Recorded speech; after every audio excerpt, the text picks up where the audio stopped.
Hai semua, apa khabar? Okey, hari ni kita nak bongkar satu benda yang selalunya buat pelajar geografi pening kepala sikit, iaitu kerja lapangan. Saya tahu, dengan nama pun macam dah seram kan? Tapi jangan risau, saya janji lepas tonton ni, anda akan rasa ini sebenarnya satu pengembaraan yang best. Inilah dia soalan paling popular. Cikgu bagi tugasan, kita pun semangat. Tapi bila buka buku, tiba-tiba rasa blur, kosong. Macam mana nak mula ni? Nak tulis apa dulu? Kan? Semua orang rasa macam ni.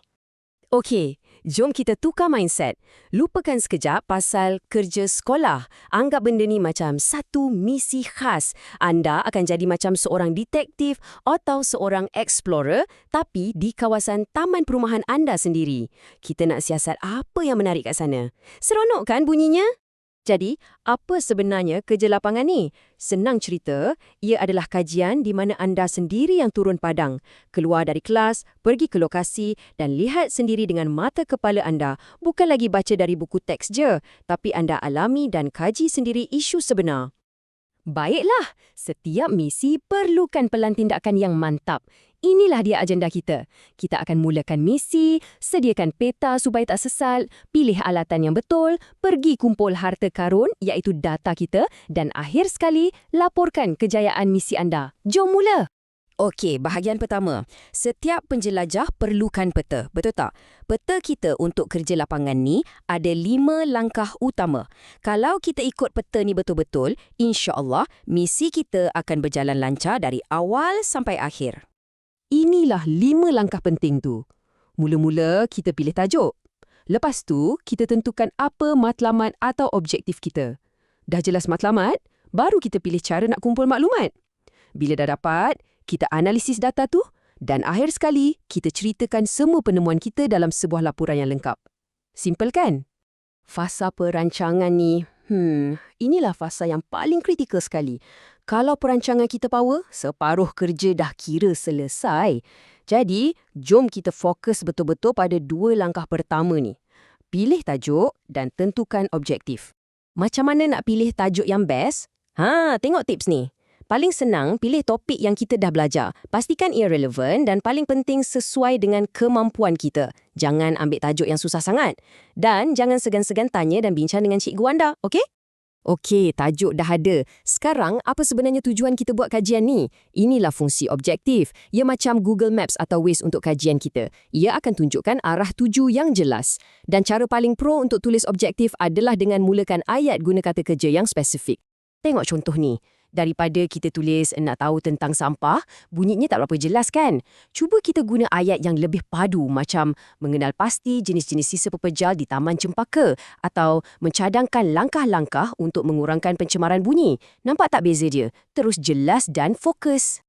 Alright, peta dah ada, kompas pun dah set. Sekarang, seorang penjelajah perlukan alatan yang betul. Dalam kajian lapangan, alatan kita adalah kaedah kajian. Jom kita tengok 4 kaedah utama yang boleh kita guna untuk kumpul maklumat. Inilah toolkit kita. Kalau nak dapatkan cerita yang mendalam dari seseorang, kita guna temu bual. Kalau nak dapatkan data dari ramai orang dengan cepat, kita guna soal selidik. Kalau nak tengok sendiri apa yang berlaku, kita buat pemerhatian dan jangan lupa buat rujukan. Cari maklumat dari buku, internet, ini asas yang sangat penting. Tahniah! Anda dah berjaya kumpul semua harta karun anda, iaitu data dan maklumat. Penat kan? Tapi misi belum selesai.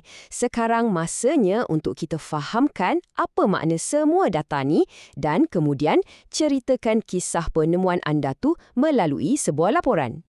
Okey, langkah pertama, bila dah dapat data, jangan biarkan ia berterabur. Nanti pening.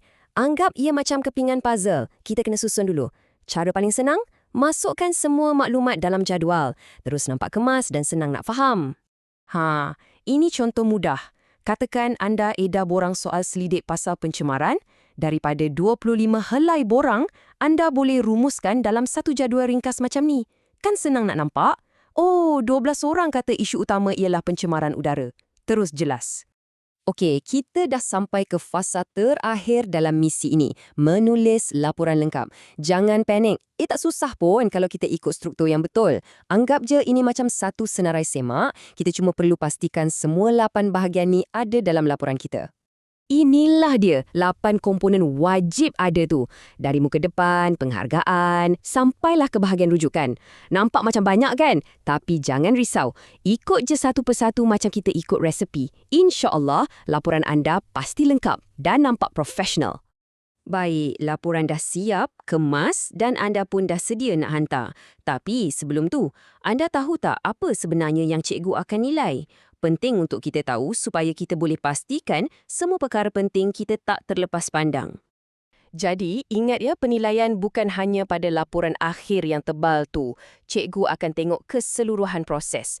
Dari cara anda pilih tajuk, tulis objektif, sampailah ke perancangan kerja anda. Dan sudah tentulah kualiti laporan akhir. Setiap fasa tu ada markahnya.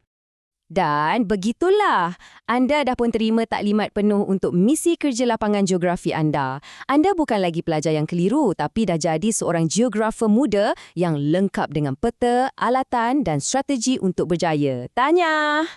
Ingat kata-kata ni baik-baik, kerja lapangan ni lebih dari sekadar tugasan untuk dapat markah. Ia adalah satu peluang keemasan untuk anda berubah dari seorang pelajar yang hanya terima ilmu kepada seorang pengkaji yang mencari dan menemui ilmu. Anda jadi penyelidik sebenar. Jadi, saya tinggalkan anda dengan soalan ini. Lepas ni, cuba jalan-jalan di sekitar kawasan rumah anda, tapi kali ni dengan mata seorang penjelajah. Agak-agak isu menarik apa yang ada ya? Mungkin masalah longkang tersumbat atau pengurusan sampah. Misi anda bermula sekarang. Selamat mengkaji semua.